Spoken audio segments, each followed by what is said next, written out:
China lidera el mundo de la tecnología de comercio electrónico y muchos otros lugares alrededor del mundo están empezando a ver los beneficios de la nueva opción de pago. Ya puede ser hora de dejar su billetera en casa y de andar sin dinero por las calles y tiendas, solo con el teléfono celular.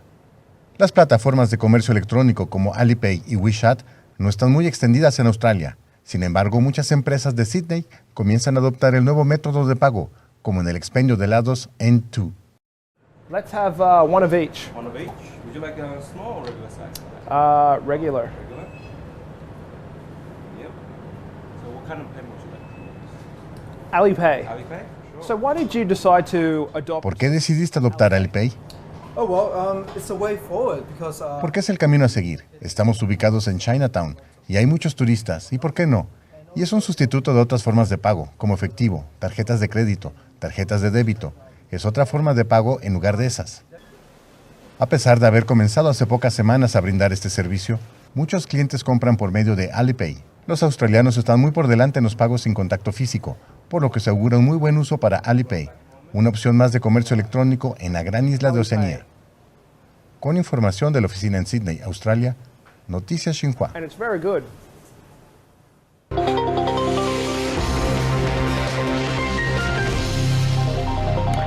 El mayor banco de Australia fue demandado por la forma en que aborda el tema del riesgo de cambio climático en su negocio. Dos inversionistas demandaron al Commonwealth Bank of Australia. Reclaman que en el informe anual de 2016 la institución no dio una visión verdadera sobre su posición financiera y su desempeño en relación con ese tema.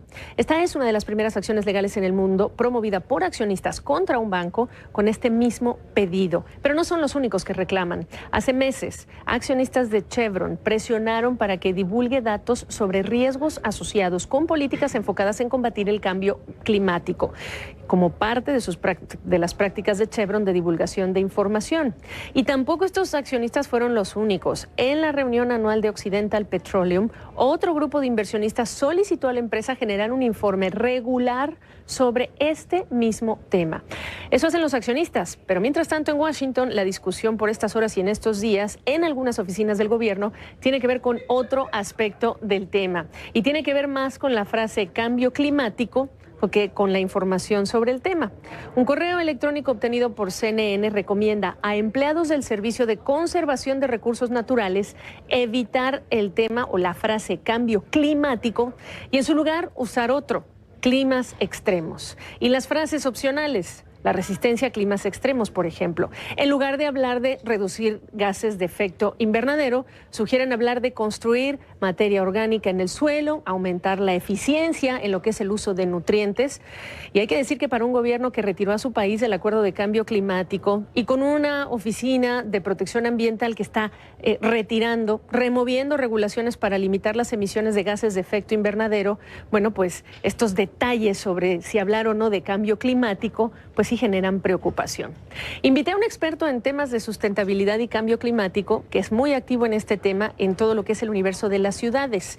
Él es Guillermo Velasco. Él es socio director de la consultora Capital Sustentable. Él, Guillermo, trabajó con el Premio Nobel de 1995 en Química, Mario Molina, coordinando los programas en el centro que lleva su nombre.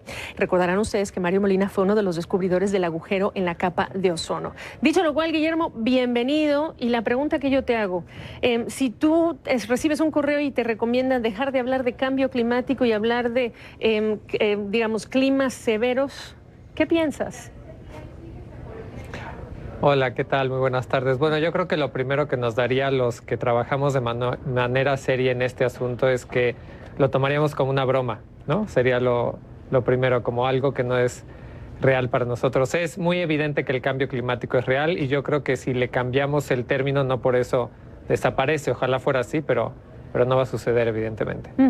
El hecho de que la comunicación venga dentro de funcionarios o desde funcionarios de una administración que ya es descrito, está removiendo regulaciones para controlar las emisiones de dióxido de carbono, está retirando o amenazando con sacar a su país del cambio del Acuerdo de París de cambio climático, y digo amenazando porque este es un proceso que no se ha concretado y ahora estamos escuchando que posiblemente no sale del todo, sabiendo que el país en donde está ocurriendo esto es Estados Unidos. ¿Qué te hace pensar?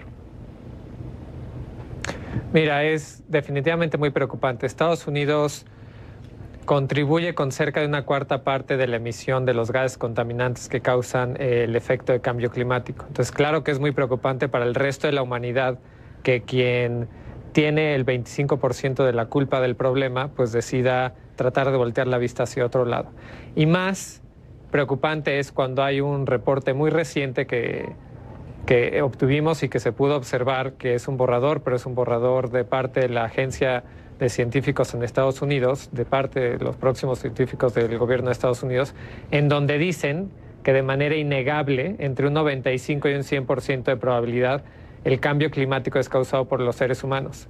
Dentro de este reporte mencionan con esa certeza que es causado por la humanidad. También mencionan que no han encontrado evidencia científica alguna que puede indicar que los cambios en clima, la temperatura, el incremento de cerca de 20 centímetros en el nivel del mar, los incrementos de más de 40% de precipitación de agua y nieve en el este de Estados Unidos, las sequías en California, por ejemplo, no han encontrado evidencia científica que se refiera a otra cosa que no sea las actividades del ser humano. Entonces, pues sí es muy preocupante que un país como nuestro vecino del norte, nosotros estamos en México y contribuimos nosotros con el 1%, nos preocupa ver que aquel que es responsable del 25% quiera hacer ojos ciegos a una verdad innegable. O sea, yo creo que ha habido países que de hecho han ido a la guerra por mucho menos evidencia de la que se ha encontrado por el cambio climático. Guillermo, el impacto para Estados Unidos es de más de $1 trillón de dólares. Entonces sí nos sorprende que no haya una acción mucho más decidida en nuestro vecino para atender este problema. Ahora, Guillermo está haciendo referencia a este informe que publicó, por supuesto, el diario The New York Times, que refiere a científicos de 13 agencias federales, que concluye lo que ustedes escucharon de Guillermo en su descripción. Este documento, como dice él, es un borrador y debe ser aprobado antes del 18 de agosto por la administración Trump. Obviamente, en ese mismo informe se habla de este temor de los científicos de que se le dé una importancia menor a lo que fue la evidencia encontrada. De todas maneras, hay que decir que hay muchos países que creen que este tema del cambio climático, bueno, hay países y hay empresarios y hay presidentes que dicen que es una farsa. Estamos en un momento en el que se busca cambiar la cultura, la manera de percibir con este pequeño ajuste en la frase cambio climático por eventos extremos, o dirías que mejor hay que esperar a ver más evidencia al respecto. Mira, yo creo que sí hay, sin lugar a dudas, una intención de tratar de minimizar el problema, pero si vemos lo que están diciendo dentro de la propia agencia, estas agencias en Estados Unidos, decir, refiéranse como eventos extremos, ¿no? Es un reconocimiento per se de que hay eventos extremos que no son normales. Y como dice este reporte de 13 agencias de Estados Unidos, está probado que es por actividad del ser humano. Entonces, como dije, no porque cambien el nombre va a desaparecer el problema. Ojalá con un nombre diferente promuevan acciones para minimizar el impacto que están creando en el mundo. Bueno, pues y hay que destacar que el anterior fue en el 2014, ¿no? Entonces a la fecha ha habido, el anterior de 2014 a este año, este grupo de científicos se dedicó durante más de 3 años a seguir la investigación, a hacer y no solo la propia, sino una revisión de la investigación a nivel mundial. Y como dicen, no hay evidencia de que haya otra causa para estos fenómenos extremos que ellos mismos refieren. Bueno. Más que el cambio climático ocasionado por el ser humano.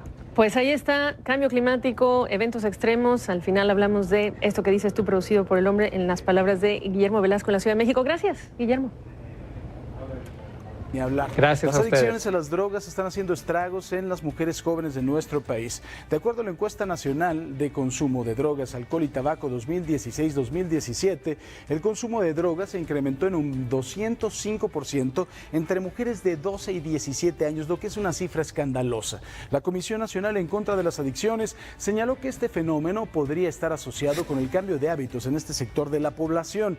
De acuerdo con el estudio, la población general de entre 12 y 65 años de edad Más o menos ese es el rango. Alguna vez que esta población que alguna vez consumieron algún tipo de droga se incrementó en un 7.2%, esto en el 2011, y en el 2016 vea también el incremento, 9.9%. Y el consumo entre adolescentes de 12 y 17 pasó de 2.9% a 6.9% en estos periodos también, 2011-2016. Este trabajo también ha revelado que cerca del 0.6% de la población presentó una posible dependencia al consumo de alguna droga en el último año, y es un número también que va en incremento. Y por supuesto, para enterarnos de todo lo que tiene que ver con esta tormenta tropical Franklin y también las condiciones meteorológicas. Imagen Noticias con Paco Sea, lunes a viernes 5:50 AM. Participa en Imagen Televisión. Baleares emprende medidas contra el turismo masivo. El alquiler de viviendas con fines turísticos ha provocado que las llegadas a las islas se disparen. Ante las reiteradas quejas de los ciudadanos, el gobierno balear ha aprobado este martes una nueva ley que limita las plazas hoteleras a 623.000 y multa hasta con 400.000 euros a las plataformas del tipo Airbnb si no retiran los anuncios de pisos turísticos. Hay una creciente crítica del residente, del ciudadano, ante las molestias que pueda crear una excesiva masificación. Esas molestias y esa crítica la compartimos desde el Gobierno y trabajamos para esa sostenibilidad y ese equilibrio. Los ciudadanos de Palma llevan mucho tiempo quejándose de la situación. Los precios de los alquileres han aumentado de forma significativa y muchos se ven obligados a abandonar la ciudad.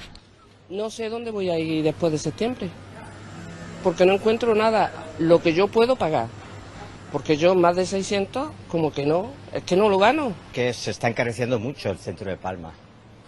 Bueno, el centro no, en general. Las calles no solo de Mallorca, sino de otras ciudades como Barcelona se han llenado de pintadas contra los turistas. La organización Arran ha llegado más lejos y ha protagonizado acciones contra restaurantes, autobuses turísticos y coches de alquiler. Disney retirará todas sus películas de Netflix y lanzará 2 servicios de streaming en los próximos 2 años, uno especializado en deportes y el otro de cine. Asimismo, pagará $1.500 millones para hacerse con el control de la compañía de distribución digital de BAMTech, de la que ya poseía un 33%. Con esta nueva estrategia, Disney ofrecerá en exclusiva a los suscriptores en Estados Unidos sus nuevas películas y también las de Pixar. En 2019 prevén lanzar una nueva versión de largometrajes como El Rey León y Toy Story 4. La firma explicó su nueva estrategia coincidiendo con la publicación de sus resultados fiscales, en donde su división por cable vio caer su beneficio un 23%. Cada vez son más usuarios los que abandonan la televisión tradicional para afiliarse a las nuevas plataformas de vídeo bajo demanda.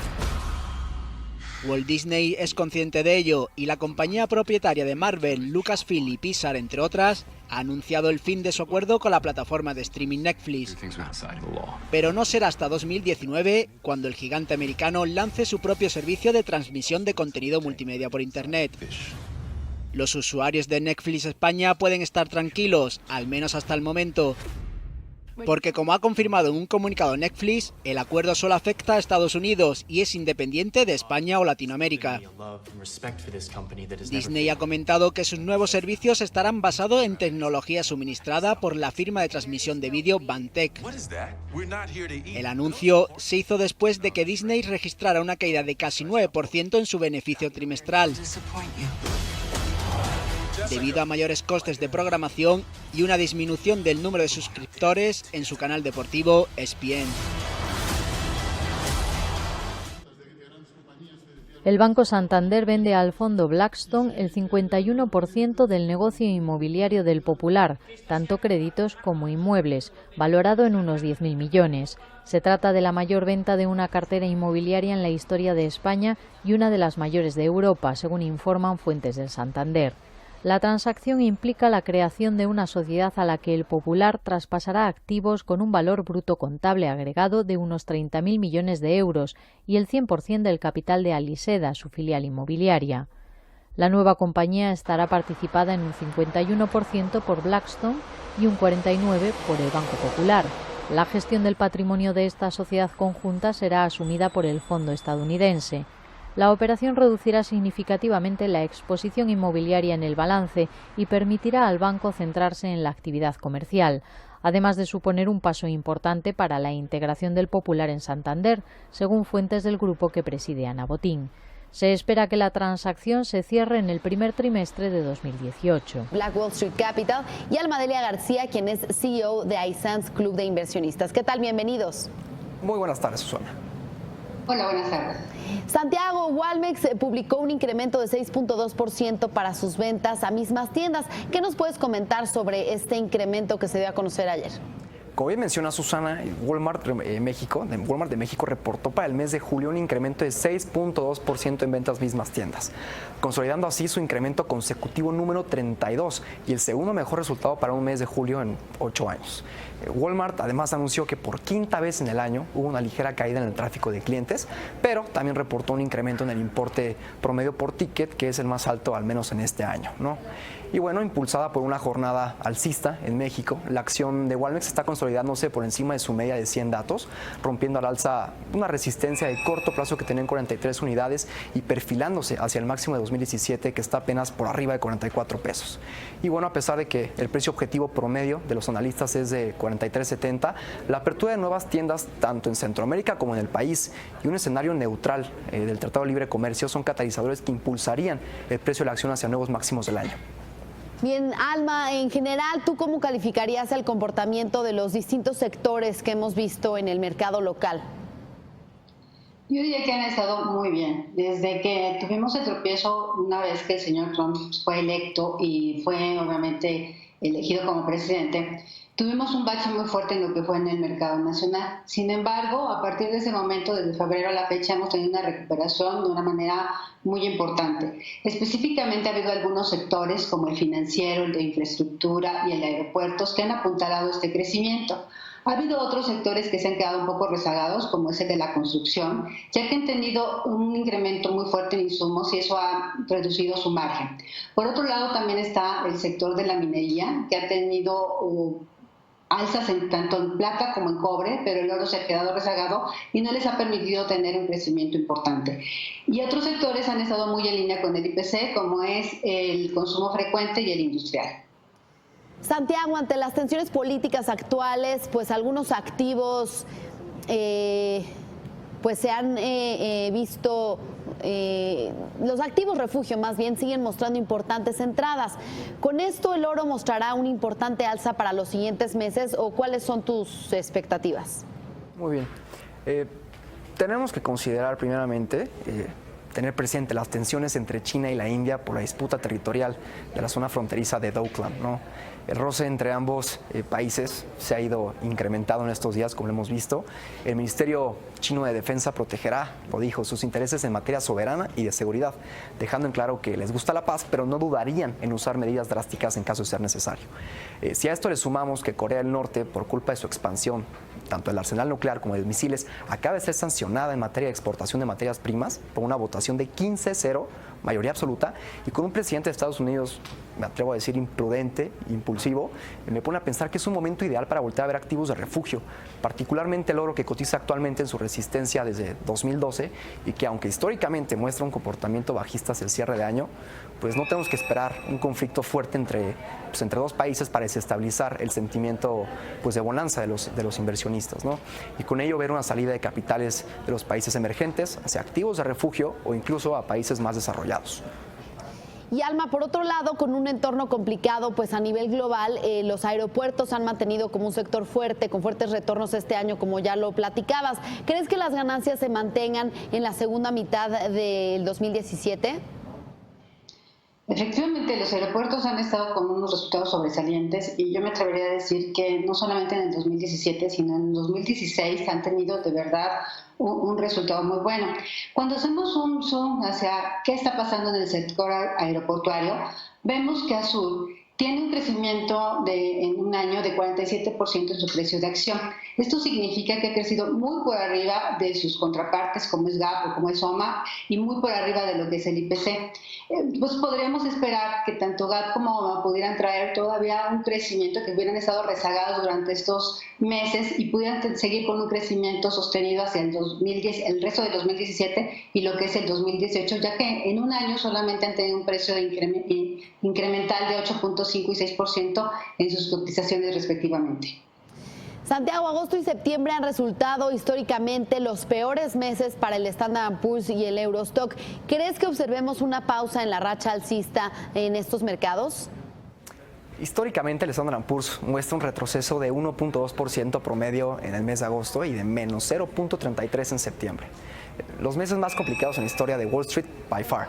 Y por su parte el Eurostoxx, que contiene la muestra de las 50 acciones más representativas de Europa, principalmente de Alemania y de Francia, coincide también con el periodo más complicado del año entre agosto y septiembre, ¿no? Con un rendimiento negativo de menos 2.1% para agosto y menos 1.7% para septiembre.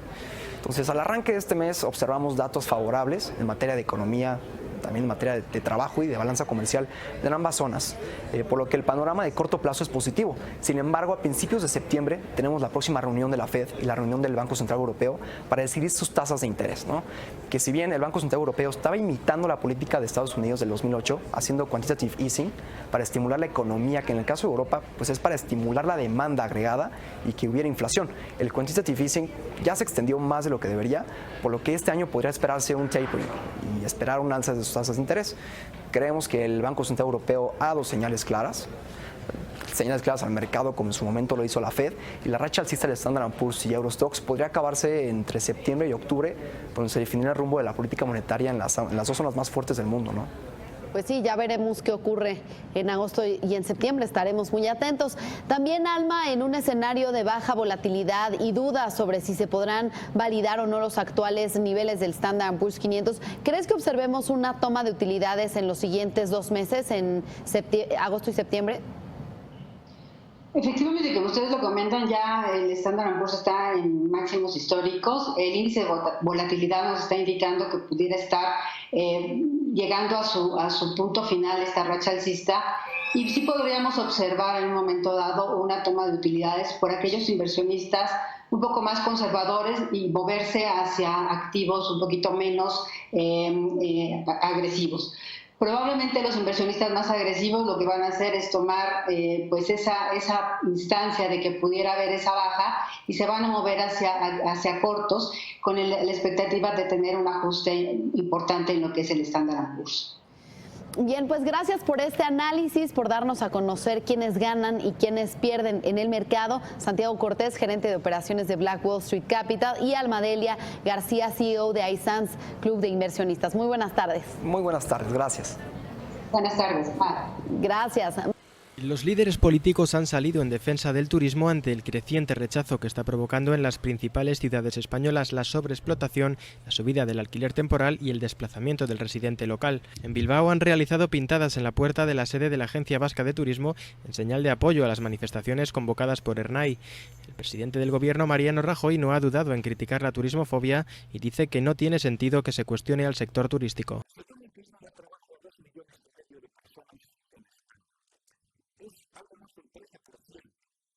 El empleo total de nuestro país y contribuye muchísimo al sector exportador. El presidente de la Generalitat Valenciana, Ximo Puig, está a favor de la regulación del turismo e insiste en la protección de los ciudadanos. El turismo, lejos de ser un problema, es una solución para una sociedad de valores.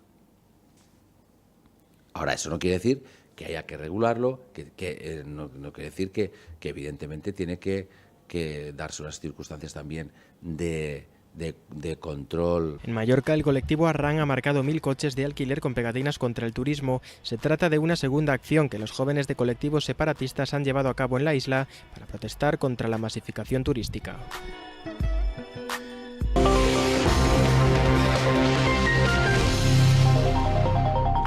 Bueno, pues en el mundo financiero, este 9 de agosto está marcado en el calendario como la fecha en la que hace una década se sumaba un evento que dejaba ver claramente las cuarteaduras del sistema financiero en relación con la burbuja inmobiliaria, las debilidades estructurales, los excesos, la falta de supervisión, el excesivo apalancamiento. Las primeras evidencias de lo que después escalaría a la gran crisis financiera global que vivimos. Un 9 de agosto de 2007 en Francia, el banco BNP Paribas congeló 3 fondos de inversión que estaban marcando fuertes pérdidas. Los inversionistas estaban pidiendo su dinero, el banco decía que no podía calcular el valor neto de sus activos y no lo podía calcular porque los problemas en el sector de hipotecas de alto riesgo le impedían calcularlo. Claro, porque estaba invertido en activos que tenían calificación AA o AAA, pero que estaban atados a hipotecas. Poco después se congeló el mercado de dinero, la tasa de interés para préstamos interbancarios saltó a máximos de más de 6 años y comenzaba la sequía crediticia. Claro que ese 9 de agosto de 2007 no fue el primer evento que anunciaba los riesgos para el sistema. Semanas antes de ese evento ocurría otro. 2 fondos de inversión de otro banco, Bear Stearns, se declaraban en quiebra. Era un 31 de julio, con pérdidas de casi $2.000 millones. Los fondos, en este caso de Bear Stearns, invertían también en activos de alto riesgo respaldados por hipotecas de alto riesgo, las famosas subprime. Y lo que llegó después, llegaría meses después con eventos como, claro, el colapso de Bear Stearns, pero más conocido, el colapso de Lehman Brothers, la crisis hipotecaria que terminó en esa crisis financiera global. Y lo vamos a marcar este miércoles con José María Barrionuevo, presidente hoy de SailBridge Capital. Él está en la Ciudad de México y en su momento, en aquellos años, José María, tú estabas en Barclays, en Nueva York. Así es, gusto estar con ustedes, Gaby. La pregunta, 2006, agosto 2007, ¿cómo estabas entendiendo lo que estaba ocurriendo? Porque eran tiempos de que muchos querían hacer sentido, pero nadie quería reconocer que lo que estaba pasando era lo que después se confirmó. Sí, definitivamente. Había realmente muy poca información. La realidad es que era algo a lo que no se le daba un seguimiento continuo y todo el mundo asumió que se habían hecho pues los análisis en otorgar todos estos préstamos hipotecarios, sobre todo, de una manera correcta, y es obvio que en el tiempo se percataron que no había habido ningún análisis, no había habido ninguna evaluación pertinente y obviamente pues se otorgaron miles de préstamos por cantidades muy importantes de dinero que en realidad no tenían ningún respaldo crediticio ni de ingreso, y es obviamente lo que desató la crisis hipotecaria, que al final, al caerse pues el colateral que respaldaba todos estos préstamos de subprime y todos estos bonos y vehículos que se fueron creando para dar más crédito, pues obviamente se perdió todo el valor que había en ese sector. Y el colapso fue verdaderamente extraordinario. O sea, recuerdo haber pasado noches enteras en vela tratando de ver exactamente hasta dónde llegaba, hablando con montones de inversionistas que estaban en lo mismo a las 2, 3, 4 de la mañana y nada más tratando de tener un sentido de realmente hasta dónde podía llegar, a dónde paraba esto, ¿no? Que era la incertidumbre más grande. Dime una cosa, en el año 2006, ¿cómo es que se convirtieron estos en 2 hechos poco conectados o aislados en la interpretación de toda una comunidad financiera que operaba en un sistema ya global, con conexiones con Europa, hacia con todo el mundo? ¿Por qué se ven en ese momento como eventos separados o no se vieron más allá que eso?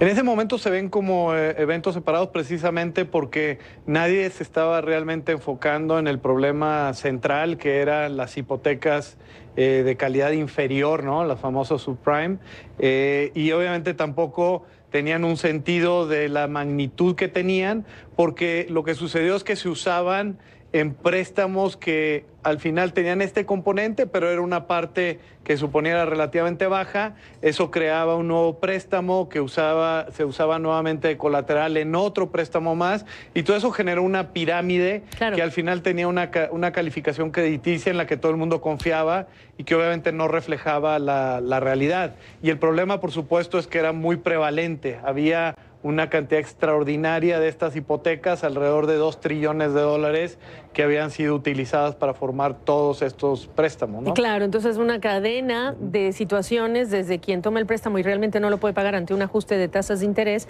quienes empaquetan estos instrumentos como activos financieros que venden al mercado al público inversionista, quienes además esperan que las calificadoras le pongan una nota, la nota que le ponen es de confianza y empieza, bueno, la fiesta para buscar el mejor rendimiento. Ahora, yo recuerdo, y lo tengo también en la memoria, la famosa columna de uno de los economistas centrales de aquella época de Bear Stearns, David Malpass, que decía: no le tengan miedo ustedes al credit crunch, a la sequía crediticia, que fue uno de los grandes problemas durante la crisis. Sí, ahí yo creo que había con esa, digamos, en esa posición o en esa perspectiva hay dos problemas muy graves. Uno es, por supuesto, la dimensión del problema, que en ese momento no se conocía hasta dónde llegaba. Y el hasta dónde llegaba es algo bien importante porque a la fecha nunca nadie habló de cuál era el tamaño del agujero en el sistema financiero norteamericano, por ejemplo. Pero si tú sabes que 2 trillones de hipotecas están comprometidas y sabes que el nivel de apalancamiento promedio de la banca comercial es 15, pues estás diciendo que en algún momento antes de que empezara lo peor de la crisis había cerca de 15 trillones de dólares comprometidos, perdón, 30 trillones de dólares, que representa el 200% del PIB de ese momento. Entonces, pues sí, un problema grave es la dimensión, y lo segundo es que la gente tiende a subestimar la velocidad y la importancia que tiene la contracción del crédito, los fenómenos monetarios, y por eso es que siempre las crisis financieras pues tienden a tomar a mucha gente por sorpresa, ¿no? Es un movimiento sumamente repentino. ¿Se parece en algo la conducta que tú ves entre los inversionistas cuando hablamos de un término, la búsqueda de rendimiento, the search for yield, de entonces con la de ahora, lo más breve que puedas? Sí, ha habido cambios muy importantes, la gente es mucho más cautelosa, es una memoria todavía muy fresca, pero sin duda el problema de seguir buscando rendimiento los lleva a buscar oportunidades de riesgos que no pueden cuantificar y estimar bien, que es el problema más grave. Bueno, te agradezco que nos ayudes a hacer memoria de aquellos días, cómo estuvimos ocupados tú, los periodistas, quienes, bueno, quienes no. Gracias, José María. No, encantado de estar contigo. Gracias.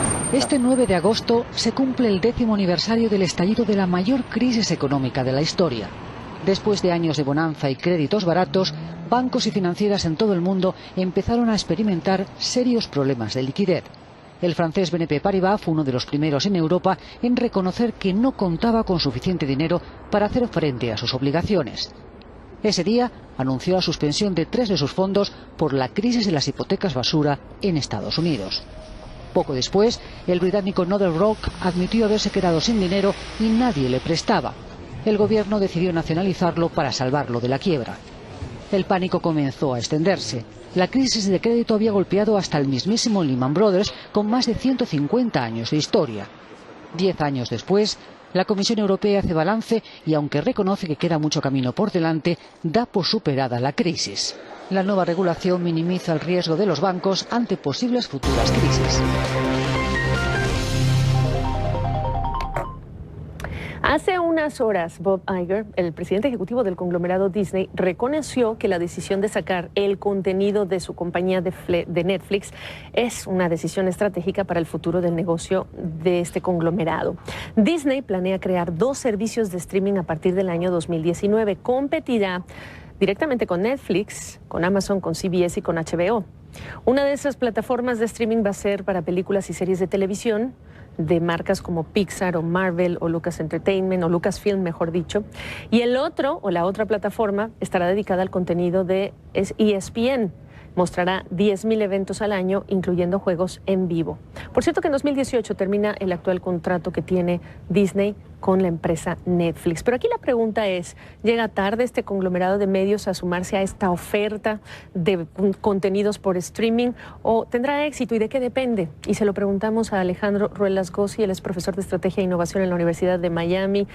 Muy interesante, por un lado, que se van los intermediarios o saco a los intermediarios, me quedo yo, voy a conocer mejor a mi cliente y le voy a proponer contenidos directamente. Eso me parece un paso interesante, pero llega en buen tiempo.